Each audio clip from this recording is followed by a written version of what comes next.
Hello everyone, this is me Deepak Kumar Singh. आप सभी का स्वागत करता हूं।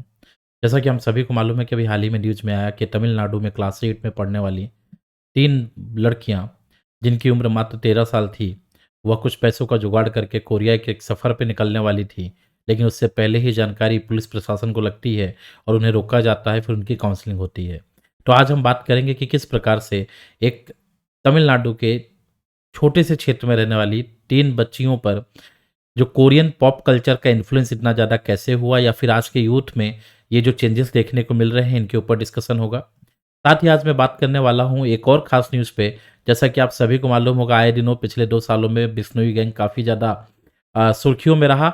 उसी बीच में आप देखेंगे किस प्रकार से एक 18 साल का बच्चा जो कि अपनी पढ़ाई लिखाई छोड़कर इस गैंग को ज्वाइन करने की चाहत से दिल्ली आया, जिसे पुलिस प्रशासन के द्वारा रोका गया और पकड़ा गया। और ये सभी चीज़ें आज एक क्वेश्चन मार्क क्रिएट करती है हमारे सामने कि आखिर भारत के युवा या यूथ को हो क्या गया है। आखिर उनके सामने ऐसे किन प्रकार की जो परिस्थितियां बन रही हैं, जिसकी वजह से वह इस तरह के जो ठोस कदम हैं वो उठा रहे हैं। तो इन पे डिटेल से चर्चा होगी आप सभी के साथ में। उससे पहले मैं आपको बताऊं, अगर आप यूपीएससी की तैयारी कर रहे हैं तो आपके लिए खास ऑफर है यहाँ पर। जैसा कि आप देख सकते हैं, हमारे यहाँ पे 50% ऑफ के साथ में 6 मंथ जो आपका एक्सटेंशन ऑफर है वो भी आपको मिल रहा है। ये ऑफर 18 जनवरी तक है। साथ ही साथ अगर आप फाउंडेशन बैच आईएएस आईपीएस 2025 का ज्वाइन करना चाहते हैं तो वो भी आप ज्वाइन कर सकते हैं इस नंबर पे कॉल करके। इसमें भी आपको खास ऑफर दिया जा रहा है, जो कि बैच जो है, जो बैच की प्राइस है वो 25,263 से ही स्टार्ट हो रही है। तो ये भी अगर आप देखेंगे, बैच 19 जनवरी से स्टार्ट है, तो इसे ज्वाइन करने का आपके पास में खास मौका है। आखिर न्यूज़ में है क्या? 13 साल की बच्चियां तमिलनाडु की, वो साउथ कोरिया की जर्नी पर निकलते हैं, लेकिन बीच में ही आप देखेंगे कि पुलिस प्रशासन के द्वारा उनको रोका गया परिवार की शिकायत पे। बाद में पता चलता है कि किस प्रकार से इस न्यूज़ ने हमारे सामने कहीं ना कहीं हमारी आंखें खोल दी कि किस प्रकार से भारतीय युवा जो है कोरियन पॉप कल्चर को लेकर काफ़ी प्रभावित हो रहे हैं, और खासकर बीटीएस को लेकर। तो आखिर ये कोरियन पॉप कल्चर इतने क्रेज में आया कैसे, उसके बारे में एक छोटा सा नज़र देख लेते हैं। सबसे पहले पैंडेमिक। अगर हम देखेंगे पैंडेमिक के बारे में, तो खासकर कोविड-19 पैंडेमिक के टाइम में जब सभी चीज़ें बंद थी, ओटीटी प्लेटफॉर्म, ऑनलाइन प्लेटफॉर्म के द्वारा जो यूथ है, या फिर आप देखेंगे किसी भी एज ग्रुप का जो भी व्यक्ति है, वो डिजिटल मीडिया के से काफ़ी ज़्यादा टच में आया। उससे उसको दुनिया में ग्लोबल लेवल पे जो भी कल्चर को लेकर है या दूसरी जो चीज़ें हैं, उससे वो अट्रैक्ट होता गया। खासकर आप देखेंगे इसका प्रभाव हमारे यहाँ पे बॉलीवुड पे भी पड़ा, क्योंकि ओटीटी प्लेटफॉर्म के द्वारा उस लेवल के कंटेंट लोगों को देखने को मिले कि बॉलीवुड जो है उसके सामने फीका पड़ गया, और काफ़ी दिनों तक आप बायकॉट जो है ये देख रहे थे। लेकिन साथ ही साथ देखेंगे कि इसने कोरियन पॉप कल्चर को इंडिया में और ज़्यादा फेमस करने में, ठीक है, एक इंपॉर्टेंट रोल प्ले किया, क्योंकि इस समय ओटीटी के द्वारा या दूसरे प्लेटफॉर्म में दूसरे जो कोरियन ड्रामाज हैं या पॉप कल्चर है, ये इंडियन लोगों के द्वारा काफ़ी ज़्यादा पसंद किए जाने लगे। साथ ही साथ जो कोरियन इंटरटेनमेंट है उसका डोमिनेंस केवल भारत में नहीं बल्कि भारत के बाहर विश्व में ग्लोबल लेवल पे देखने को मिलता है। साथ ही साथ देखेंगे इसका जो ग्लोबल इन्फ्लुएंस है वो तो आप देखेंगे 2012 के बाद में काफ़ी तेज़ी से हिट हुआ। लेकिन जो आपने गंगम स्टाइल देखा होगा म्यूजिक, लेकिन उसके अलावा मैं आपको बताऊं, अगर भारत के साथ इसके संबंध पे मैं चर्चा करूं तो 90s, लेट 90s में मणिपुर में अगर आप देखेंगे तो कोरियन कल्चर का काफ़ी इन्फ्लुएंस देखने को मिलेगा। तो कोरियन पॉप कल्चर का जो एक कनेक्शन है वो भारत के मणिपुर में लेट 90s से आपको देखने को मिल सकता है। साथ ही साथ देखेंगे आजकल ऑनलाइन सोशल मीडिया के इस ज़माने में लोग जो हैं आसानी से इस तरीके की चीज़ों को बढ़ावा दे सकते हैं, आपस में लोग शेयर करते हैं। अगर किसी एक को कोई सॉन्ग पसंद आया तो शेयर करेगा, दूसरे तक पहुँचेगा। इस तरीके से इनको फेमस होने में काफ़ी ज़्यादा एक बोला जाता है कि काफ़ी हेल्प मिली। और साथ ही साथ अगर आप देखेंगे तो ये आर्मी बीटीएस इंडिया के नाम से भारत में इनका एक काफ़ी बड़ा इन्फ्लुएंस या काफ़ी ज़्यादा इनके फॉलोअर्स जो हैं वो मौजूद हैं। तो आखिर इतना खास क्या है बीटीएस में? एक्चुअल में बात इस बात पे ध्यान देने की है, मैं कोई किसी पॉप कल्चर को बढ़ावा नहीं दे रहा हूँ यहाँ पे, लेकिन मैं बस आपको ये बताना चाहता हूँ कि बीटीएस जो है उसने शुरुआत में कुछ ऐसे इमोशनल आउटलेट पे फोकस किया। फॉर एग्जाम्पल लव फेलोशिप, जहां पे पूरी दुनिया, ठीक है, उन चीज़ों के ऊपर सॉन्ग या दूसरे जो प्रोग्राम बना रही थी जो कि लोगों को एलिनेट करते थे। इन्होंने, ठीक है, लोगों को अपने आप को, खुद को पहचानो, अपने express emotions, love your self, clear है, लव फेलोशिप, पर्सनल ग्रोथ के बारे में बात की, जो कि आज के यूथ को काफ़ी ज़्यादा आकर्षित करती है। साथ ही साथ आप देखेंगे यहाँ पे तो इनके जो कोरियन पॉप कल्चर के जो इंस्पिरेशनल फिगर्स हैं, ठीक है, वो कहीं ना कहीं भारतीय फैंस को काफी ज्यादा मोटिवेट करते हैं। इनका एंगेजमेंट काफी क्रिएटिव होता है। ये अपने कंसर्ट के बारे में, बाकी समय में, खाली समय में सोशल मीडिया के थ्रू अपने फॉलोअर से जुड़ते हैं, उनसे बातें करते हैं, चर्चाएं करते हैं। और क्योंकि इनका जो मुद्दा है वो बेसिकली ये है कि जो आज के टाइम में सोसाइटी में जो चैलेंजेस हैं, जिन पे कोई बात करना चाहता नहीं ओपनली, ये उन पे बात करते हैं। तो ये चीजें कहीं ना कहीं आज के यूथ को बहुत ज्यादा अट्रैक्ट करती है। साथ ही साथ यूनिसेफ के साथ में इनकी पार्टनरशिप आप देखने को मिलेगी लव माई सेल्फ प्रोग्राम को लेकर, जहां पे जो छोटे बच्चे हैं, ठीक है, जो चिल्ड्रंस है, उनके खिलाफ में जो वायलेंस है, ठीक है, दूसरे जो प्रॉब्लम्स है, उनको लेकर कहीं ना कहीं उनके उन वायलेंस को समाप्त करने के लिए जो एक इनिशिएटिव है लव माई सेल्फ, उसमें यूनिसेफ के साथ में पार्टनरशिप में भी आपको नजर आते हैं। इन चीजों ने इनको और ज्यादा प्रमोट किया। लेकिन इनसे कुछ समस्याएं भी हैं। समस्याएं क्या है कि अगर हम के पॉप या कोरियन जो पॉप कल्चर है, ठीक है, इसके साथ में काफी जुड़ते हैं, तो कहीं ना कहीं ये हमारी ओवर आइडेंटिफिकेशन रिस्क के साथ जुड़ जाता है। मतलब हम अपने खुद की रियलिटी, अपने सेल्फ को खो देते हैं और अपने आप को कहीं और ढूंढना शुरू करते हैं। साथ ही साथ जो ये के पॉप कल्चर है, ये कहीं ना कहीं इससे निकलने के लिए escape can lead to neglect of real life challenges. ये आपको एक ऐसी जगह पे बनाकर रखेगा जहां से आप रियल लाइफ चैलेंजेस को देखना जो या ना नहीं देख पाएंगे, उसको निग्लेक्ट करेंगे। इसका नकारात्मक प्रभाव आपके ऊपर देखने को मिलता है। साथ ही साथ मैं बताऊं कि ये टॉक्सिक ऑनलाइन इन्वायरमेंट भी क्रिएट करता है। जो इनके फैंस हैं, फॉलोअर्स हैं, वो आपस में एक दूसरे की वीडियोस पे कमेंट करना, ठीक है, साइबर बुलिंग, और दूसरे अगर आप देखेंगे तो इम्पैक्टिंग द मेंटल वेलबींग, लोगों के दिमाग पे काफी ज्यादा प्रभाव डालता है। साथ ही साथ इनकी एक जो अनरियलिस्टिक ब्यूटी स्टैंडर्ड्स हैं या कंफर्मिटी प्रेशर है, ये कहीं ना कहीं हमारे यूथ को परसुएट करती है इनके अपने कल्चर को अपनाने के लिए, जो कि कहीं ना कहीं हमारे यहाँ पे सेल्फ को लेकर बहुत बड़ा क्वेश्चन मार्क क्रिएट करता है। साथ ही साथ जो न्यूज अभी देखने को मिली थी कि किस प्रकार से 18 वर्ष के एक बालक ने, ठीक है, एक लड़के ने ज्वाइन करना चाहा एक गैंग को, और उस गैंग को लगातार फॉलो कर रहा था। न्यूज में यह भी सुनने में आया कि पहले वो रील्स देखता था यूट्यूब पे, रील्स देखने के बाद काफी प्रभावित हुआ, अट्रैक्ट हुआ, और उसके बाद वह ज्वाइन करने के लिए इस तरीके के गलत राह पे जो यूथ है वो आज का जा रहा है। लेकिन उसके पीछे चैलेंजेस क्या हो सकते हैं? तो these are the issues of Indian youth facing the challenges. उसमें सबसे पहले आपको देखने को मिलेगा इकोनॉमिक डिस्पैरिटी एंड पॉवर्टी। आज जो आर्थिक स्तर पे जो हमारे यहाँ पे डिस्पैरिटी है, पॉवर्टी है, अनएम्प्लॉयमेंट है, अंडर एम्प्लॉयमेंट है, या एजुकेशन चैलेंजेस हैं, सोशल इनइक्वालिटी है, इन सभी के द्वारा जो हमारे यहाँ पे यूथ है खासकर, उसके ऊपर एक निगेटिव इम्पैक्ट जो है, या उसके जो मेंटल लेवल पे अगर आप देखेंगे, उसके मानसिक स्तर पे उसका नकारात्मक प्रभाव बहुत ज्यादा है।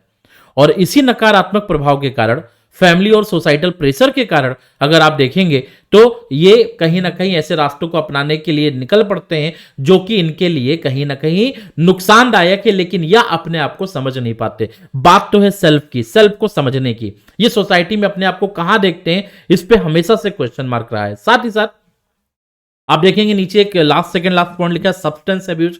आप देखेंगे इनमें ड्रग के केसेस, ठीक है, ड्रग लेना, ये इन तरह के केसेस भी देखने को मिलते हैं। साथ ही साथ लीगल एंड जुडिशियल सिस्टम की इनएफिशिएंसी, ये भी कहीं ना कहीं लोगों को और ज्यादा बढ़ावा देती है इस तरह के गलत रास्तों पे चलने पे। लेकिन अगर इन दोनों न्यूज को देखा जाए, इन दोनों न्यूज को देखने के बाद में एक खास चीज हमारे सामने आती है। वो खास चीज आती है negative effect of social media on Indian youth.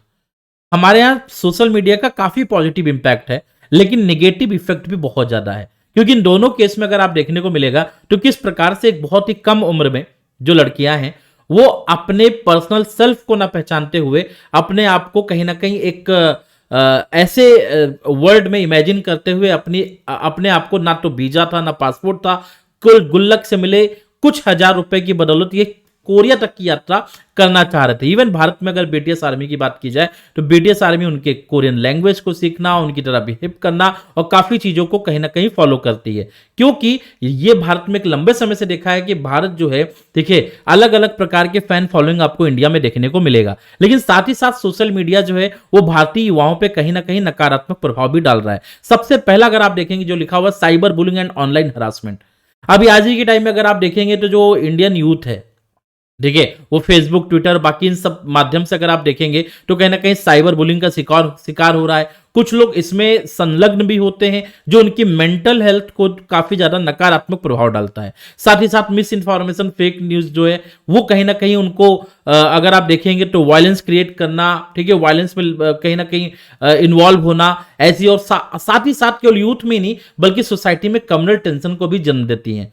साथ ही साथ यहाँ पे addiction and reduce physical activity की बात की जाए तो excessive use of physical media जो है वो कहीं ना कहीं अगर आप देखेंगे तो हमारे इंडियन यूथ की लाइफ स्टाइल जो है, ठीक है, उस लाइफ स्टाइल पे खासा प्रभाव डालती है। क्लियर है? साथ ही साथ उनके हेल्थ को लेकर काफी ज्यादा इश्यूज क्रिएट करती है। ठीक है जी हाँ, उसके साथ मेंटल हेल्थ इश्यू पे भी बहुत ज्यादा प्रभाव देखने को मिलता है।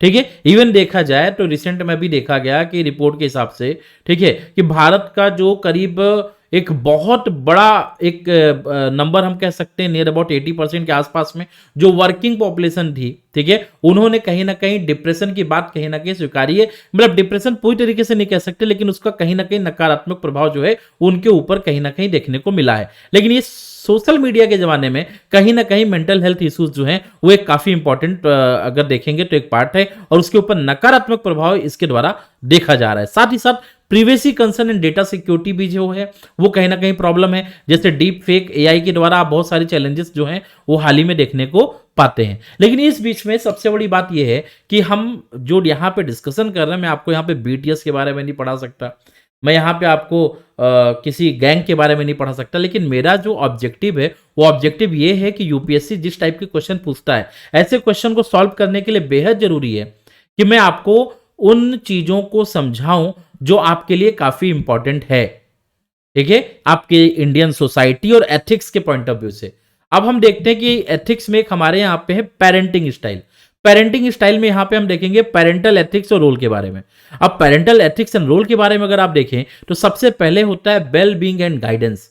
जो पिता होते हैं या माता पिता जो होते हैं, पेरेंट्स जो हमारे होते हैं, उनकी रिस्पॉन्सिबिलिटी होती है हमारे वेल बीइंग की, सेफ्टी की, ठीक है, बच्चों को गाइड करने की। इसीलिए हमारे यहाँ पे अलग अलग प्रकार के पेरेंटिंग मेथड की बात की गई है। लेकिन खासकर यंग एज में आजकल, क्योंकि पेरेंट्स में बहुत आज समाज बदल रहा है, लोग बाहर काम करने जा रहे हैं, ठीक है, बच्चों पे ध्यान नहीं दे पाते, लेकिन आज गाइडेंस और वेल बीइंग की बहुत ज्यादा जरूरत है। साथ ही साथ अवेयरनेस ऑफ इंटरेस्ट की भी है कि बच्चों के क्या इंटरेस्ट हैं, क्या डेवलपमेंट हो रहा, सोसाइटी में क्या चेंज हो रही है। अगर ये पेरेंट्स को मालूम होगा तो they can better guide their children, वो अपने बच्चों को अच्छे से कहीं ना कहीं गाइड कर पाएंगे। और साथ ही साथ monitoring in the digital age.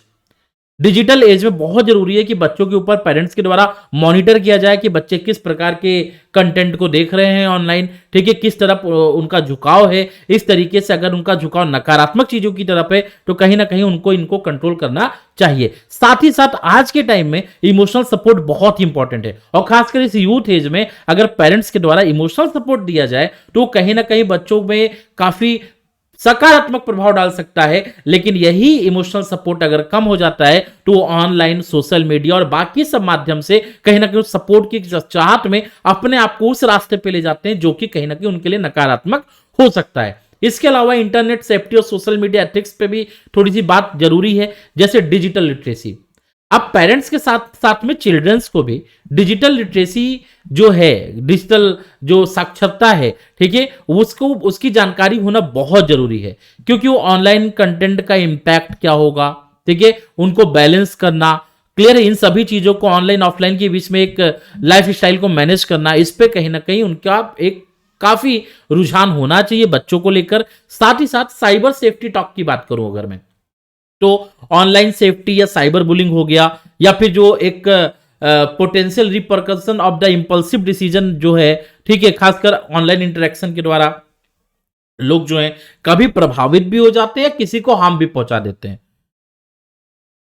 इस आधार पे भी कहीं ना कहीं हमारे यहाँ पे साइबर सेफ्टी टॉक जो है या साइबर सेफ्टी को लेकर कहीं ना कहीं कुछ खास चीजें की जानी चाहिए। और साथ ही साथ मीडिया लिटरेसी प्रमोशन, मतलब खासकर पेरेंट्स, चिल्ड्रन, सभी को इतना तो मालूम हो कि क्या कंटेंट उनके लिए है और क्या कंटेंट उनके लिए नहीं है, या किस कंटेंट का उनके ऊपर नकारात्मक प्रभाव हो सकता है। अगर वो इस बारे में जानकारी रखते हैं तो यह कहीं ना कहीं उनके पर्सनालिटी डेवलपमेंट पे एक खासा प्रभाव डालेगा। साथ ही साथ कम्युनिटी सपोर्ट की अगर मैं बात करूं तो कम्युनिटी सपोर्ट में अगर आप देखेंगे तो यहां पर खासकर जो सोशल मीडिया और जो इंटरनेट सेफ्टी को लेकर है, तो foster sense of community engagement.